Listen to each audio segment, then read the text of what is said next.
This is a Squiz podcast. We're your shortcut to being informed.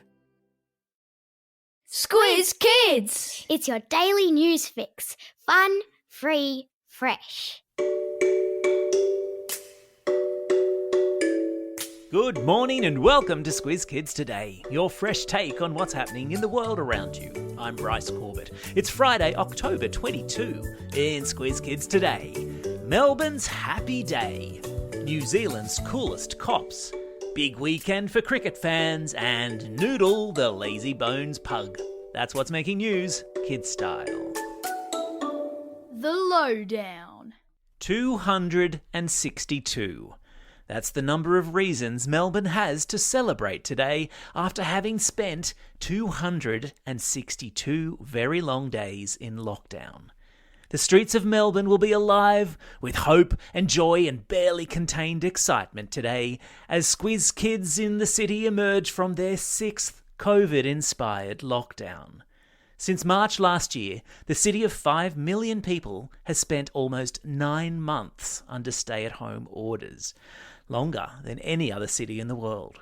So, if you have friends and family down there, don't be surprised if they look a bit dazed and confused for the next couple of weeks. It's like when you wake up early in the morning rubbing sleep from your eyes and your head is feeling just a little bit fuzzy. Cafes, restaurants and pubs are all expected to be packed with relieved Melbourneites today. And from Squiz Kids to you, Melbourne, you have our full respect. Melbourne's emergence from lockdown comes one day after Australia hit the magic 70% double vaccinated mark yesterday for everyone over the age of 16. That little glimmer you see? That's the light at the end of this COVID tunnel, people.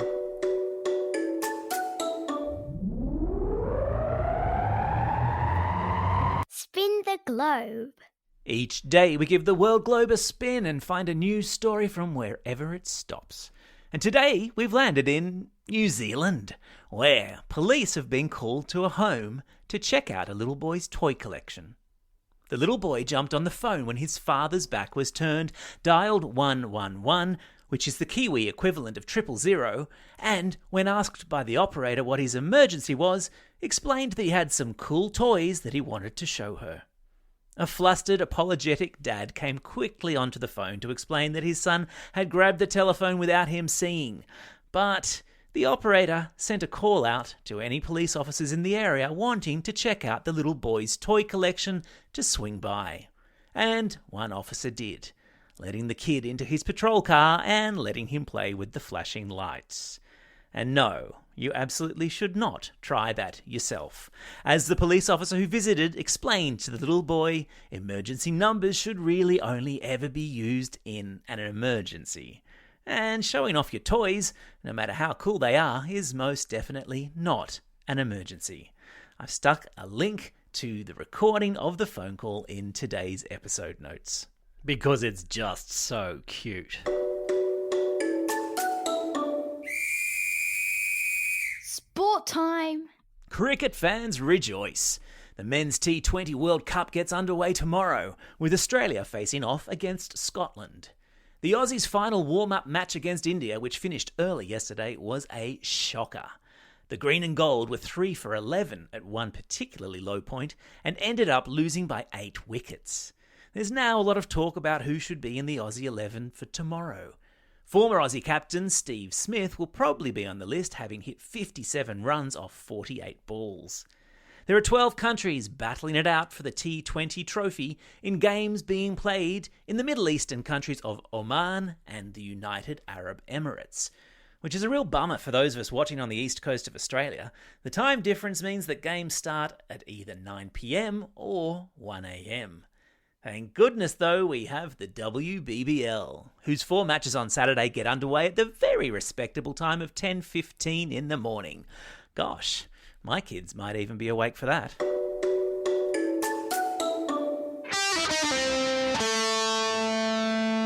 Pop Culture Corner. It's a Friday! And it's been a long week. So, what better way to end the week than to celebrate the awesomeness of Noodle the pug? Noodle has become a TikTok sensation with over 1.7 million followers with his daily Bones, No Bones video. Do you ever wake up and feel like you just don't have the energy to get out of bed? Yeah, so does Noodle. Quite regularly, in fact.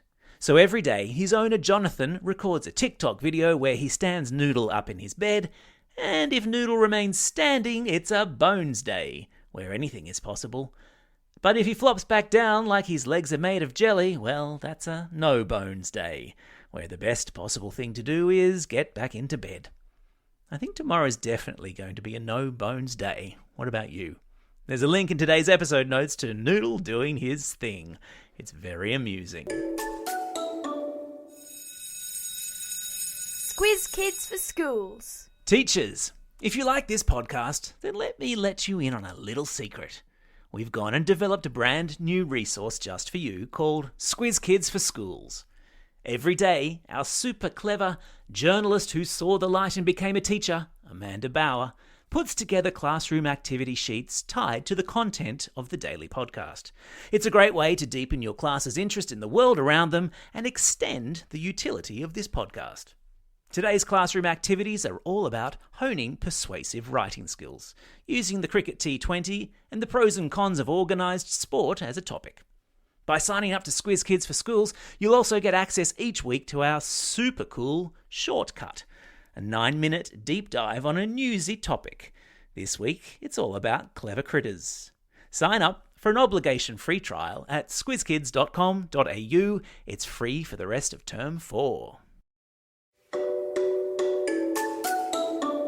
Time for the quiz. This is the part of the podcast where you get to test how well you've been listening.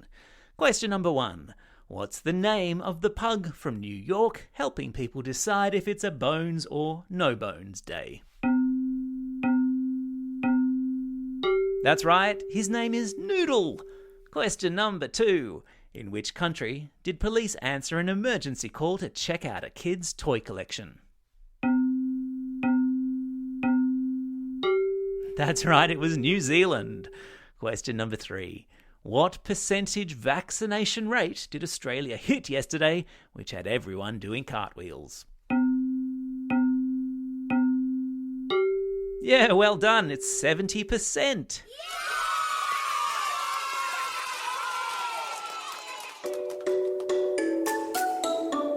Shout outs.